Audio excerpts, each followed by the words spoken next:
Та үүнийг мэдэх үү? Жижиг дунд бизнес эрхлэгч таны санхүүжилтийг тэмжих зорилготой хөдлөх эд хөрөнгийн болон эдийн бус хөрөнгийн барьцааны тухай хууль хэрэгжиж эхлэх гэж байна. Энэхүү хуулиар жижиг дунд бизнес эрхлэгчид зээлдэгч болон зээл олгогч банк санхүүгийн байгууллага хоорондын хөдлөх хөрөнгө барьцаалсан зээлийн харилцааг эрх зүйн хүрээнд зохицуулах боломжийг бүрдүүлж байгаа нь онцлог юм.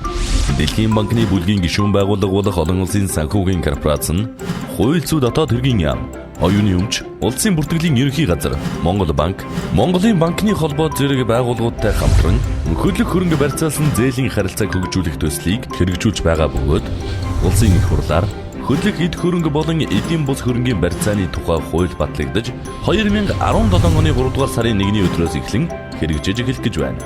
Энэхүү хууль амжилттай хэрэгжиж үр дүнгээ өгөхөд хөдлөх хөрөнгийн барьцааны мэдээллийг бүртгэх цахим мэдээллийн сан чухал аж холбогдолтой юм. Цахим мэдээллийн сан тухайн хөдлөх эд хөрөнгийн хувьд барьцааны эрх үүсснийг олон нийтэд ил тод мэдээлэхээс гадна барьцааны эрх хэрэгжүүлэх дарааллыг тогтоох зорилготой. Хууль хэрэгжиж эхэлснээр зээлдэгчид, жижиг дунд бизнес эрхлэгчид өөрсдийн дансны авлага, бараа бүтээгдэхүүн, ирээдүйд орж ирэх орлого, тоног төхөөрөмж зэрэг банк санхүүгийн байгууллагуудын шаардлагыг хангасан хөдлөх хөрөнгөө барьцаалан зээл санхүүжилт авах боломжтой болох юм.